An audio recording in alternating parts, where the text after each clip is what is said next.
Laetitia, l'apprentie tarologue. Je vais aujourd'hui m'exercer à répondre à la question: vais-je réussir mon installation agricole? Alors par contre, je te connais bien, je te connais depuis longtemps, je t'aime et je te remercie infiniment de me mettre à l'épreuve ou de me faire travailler au travers de cette question. Alors comme tu le vois, j'utilise les cartes des archétypes de Caroline Myss et toujours mon tarot des sorcières de Deborah Blake et Elisabeth Alba.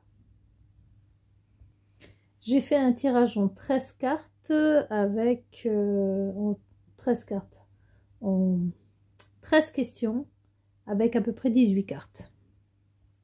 Alors on est parti, quelle carte des archétypes te représente? Je l'ai tirée à l'endroit, cette carte, c'est la carte du Père, part de lumière, don de créer et de soutenir la vie, joue le rôle d'un guide positif au sein d'une cellule tribale. Je dirais que ça te va comme un gant, cet aspect un peu tribal, un peu pilier, un peu guide, un peu la personne qu'on va voir quand on a un coup de blues, aussi quand on a envie de faire la fête, la personne à qui on peut se confier. Là, c'est pas du tout les cartes qui parlent, hein. C'est Laetitia parce que on s'est quand même côtoyé presque 20 ans. Et au passage, tu me manques énormément. Alors, quand j'ai vu la carte des archétypes, j'ai d'abord vu le ciel, les étoiles, le lien qui unit père-fils. J'avais pas fait attention que, tu vois, toutes ces étoiles qu'on a dans le ciel, on les retrouve ici dans la terre. Donc, je ne sais pas d'où te vient cette passion, cet amour pour l'agriculture. J'ai souvenir que tu es très écolo, très proche de Gaïa, que tu as toujours aimé faire passer inculquer en fait les valeurs écolo aux jeunes générations. Oui, c'est cela en fait, hein. Oui. Voici la carte du Père. Elle te représente très bien, je trouve. Allez, je continue. Quelle carte du tarot maintenant te représente toi avant l'achat de ton terrain? Alors voici le 9 de denier et l'arcane majeur, le pendu. Alors c'est pareil, c'est un peu difficile pour moi de... Je sais que tu as dû te montrer patiente avant de signer. C'est vraiment la notion de patience qui ressort pour moi avec cette carte maintenant. Et d'apprentissage, puisque tu vois, hop, ma sorcière, elle est en train de regarder un bouquin. Et elle est dans un environnement très vert. J'ai plus cet aspect d'apprentissage, d'avancer à... Je ne sais pas trop comment ça s'appelle, mais ma fille, par exemple, au collège, elle courait à fond quelques secondes, puis elle s'arrêtait, elle marchait, puis elle recourait quelques secondes, puis elle devait de nouveau s'arrêter pour marcher. Je ne sais plus trop comment s'appelle cet exercice, mais je ne sais pas pourquoi je vois du mouvement dans une carte immobile. Ça, c'est certainement le fait d'avoir échangé avec toi, mais tu n'as pas pu avancer comme tu le souhaitais. Quelle carte du tarot te représente avant l'achat de ton terrain? Donc, énormément de préparation. La carte du pendu. Oui, voilà, la carte du pendu, elle nous montre que tu es relativement sereine, mais tu as enchaîné. Ça n'a pas pu se faire comme tu as souhaité que cela se fasse. Ça a été retardé. Du coup, tu avais tes projets, mais...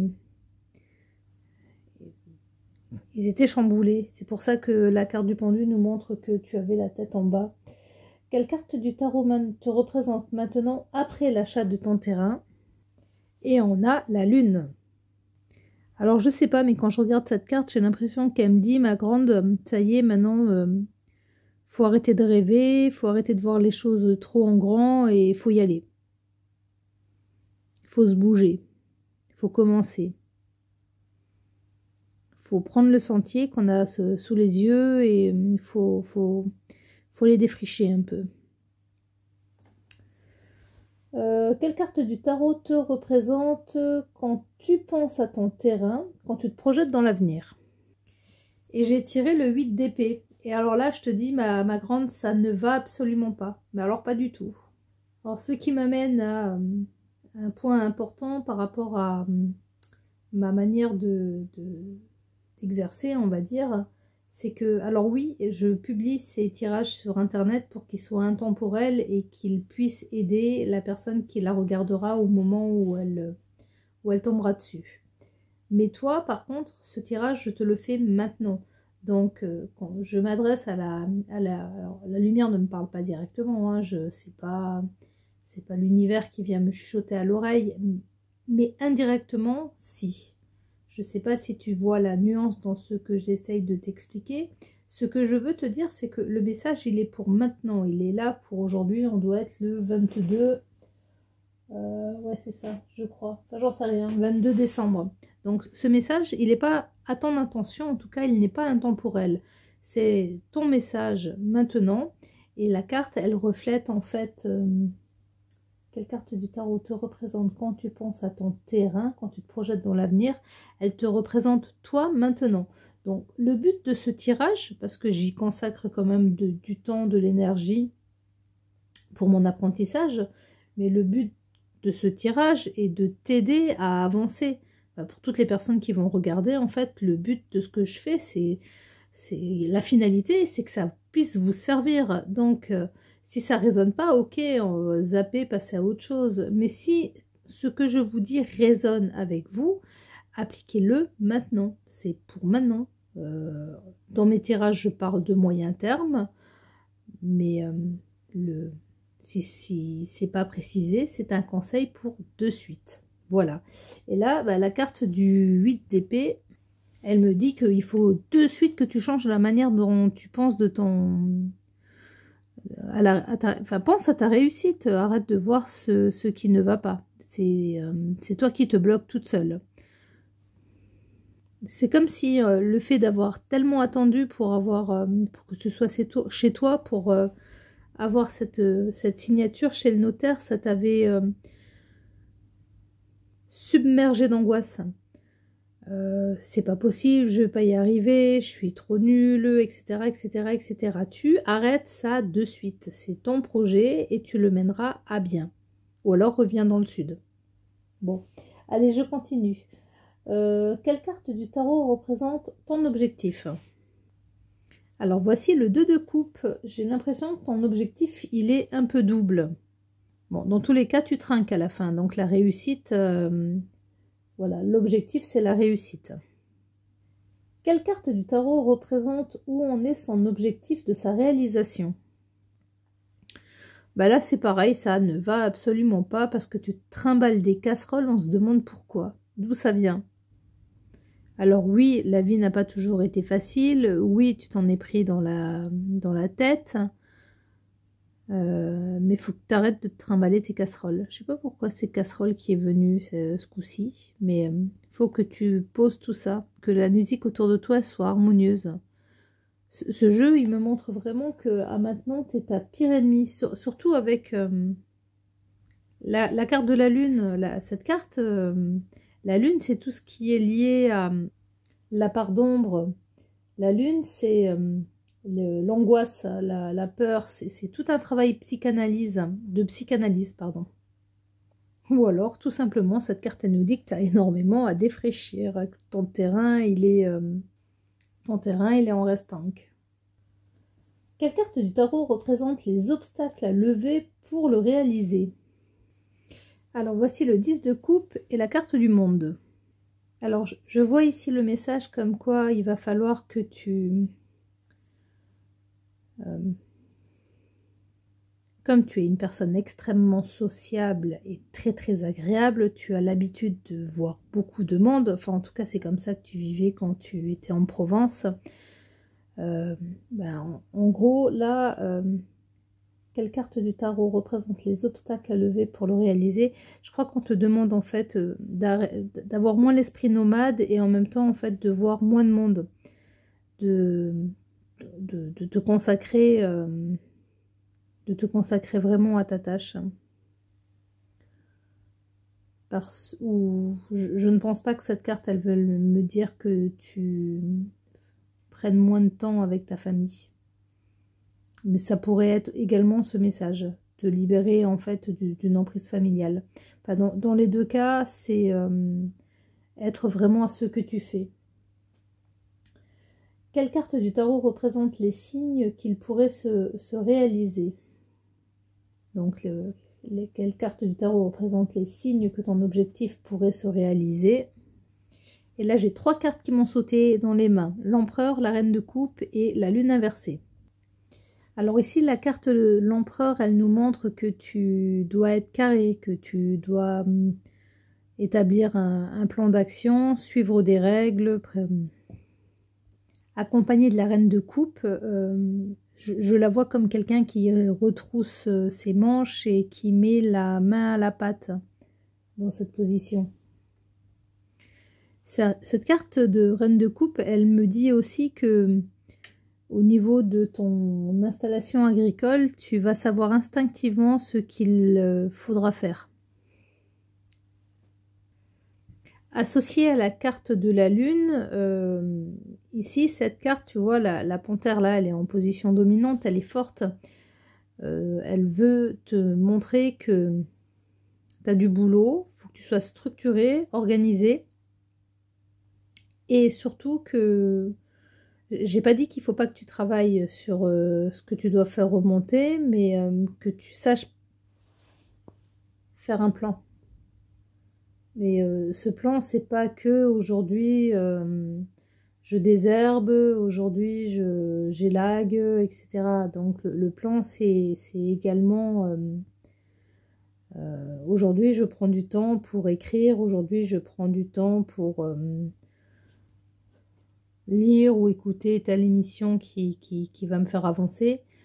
Et là où tu as énormément de chance, c'est que généralement quand on a les mains dans la terre, quand on est absorbé par une tâche manuelle et physique, ça nous permet justement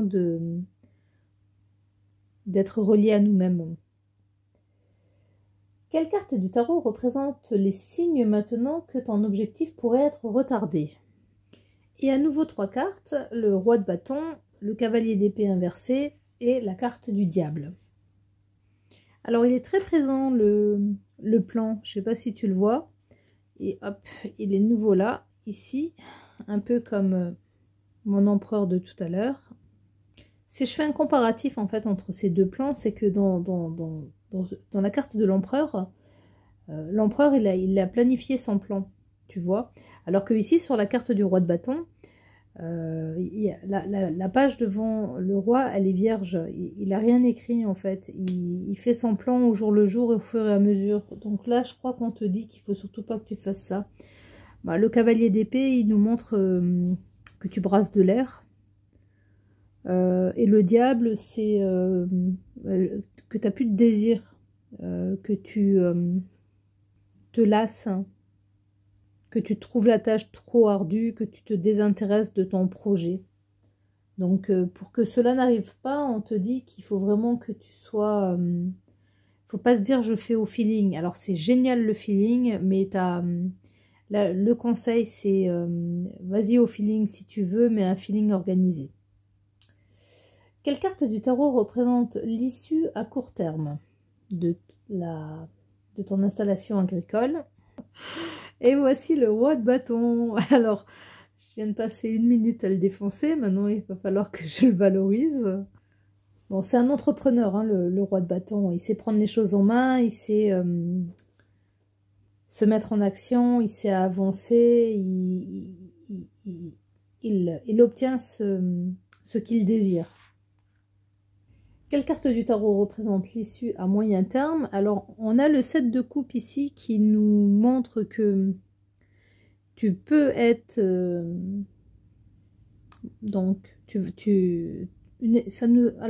pour moi, le moyen terme, c'est sur un trimestre.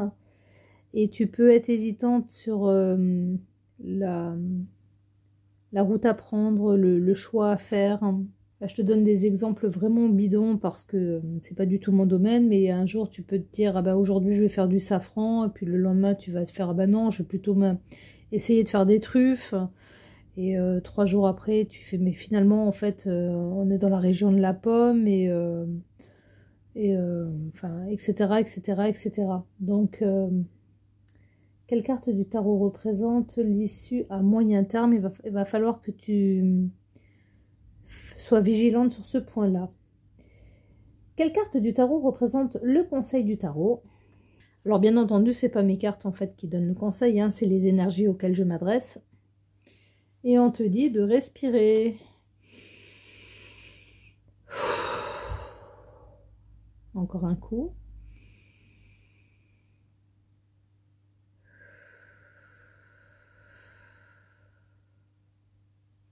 Je suis toujours sidérée par la différence entre la première et la deuxième aspiration. Quelle carte du tarot représente le conseil du tarot? Il faut que tu prennes le temps de prendre du recul par rapport à ton installation, par rapport à ton exploitation, que tu fasses le vide en toi et que tu prennes quelques minutes par jour pour te connaître. Connais-toi toi-même et tu connaîtras l'univers et les dieux. Médite. Médite, tata. Médite. Maintenant, quelle carte du tarot représente l'avertissement du tarot? Voici l'as de denier qui nous dit que un tien vaut mieux que deux, tu l'auras. Je pense que le message, il est très très clair. Alors, l'issue, le conseil, la synthèse, la dernière carte du tirage. J'ai tiré, enfin plutôt est tombé, le 3 de coupe, mais sur la tranche. Donc, vais-je réussir mon installation agricole? Oui, tu as toutes les cartes en main pour le faire. Le 3 de coupe, c'est la carte du succès, de la joie, de la félicité, de la réussite. Voici les cartes importantes de ce tirage, enfin importantes, elles sont toutes importantes, mais elles se sont manifestées celles-ci 2 fois, donc le roi de bâton et l'arcane majeur de la lune. Alors je ne sais plus si je te l'ai dit en début de tirage, mais je repars à chaque fois, il y avait 13 questions, aux 13 questions, je pars avec mon paquet de 78 cartes. Je note la réponse et je continue. Ça permet en fait justement d'avoir ce type de message par un appui au niveau d'une carte qui se manifeste plusieurs fois. Donc le roi de bâton, c'est du concret, c'est l'entrepreneur qui fait bouger les choses, qui vient et qui limite met un coup de pied dans la fourmilière et oh, on n'est pas là pour pas prendre une part du gâteau. Par contre, il va falloir faire attention à ton état d'esprit et ça fait quelques années maintenant qu'on se voit plus aussi fréquemment et qu'on s'appelle pas aussi régulièrement par rapport au fait que c'est la vie, c'est comme ça, même si tu auras toujours une place énorme dans mon cœur. J'ai presque envie de te dire c'est une histoire qui tourne parce que la roue, on la retrouve partout. Cette lune, cette terre. Donc je disais le roi de bâton c'est du concret, la lune ça va peut-être te permettre en fait d'avoir toute la journée les mains dans la terre, de trouve je sais pas un petit système pour enregistrer ce qui te passe par la tête et le noter plus tard par exemple.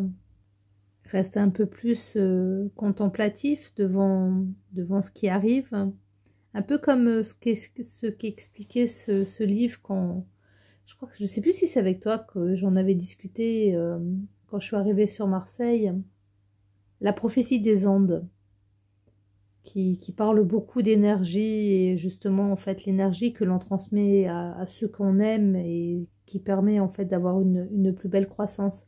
Cette énergie, il faut que tu l'injectes, l'insuffles à toi-même et que tu sois ordonné, cadré, organisé.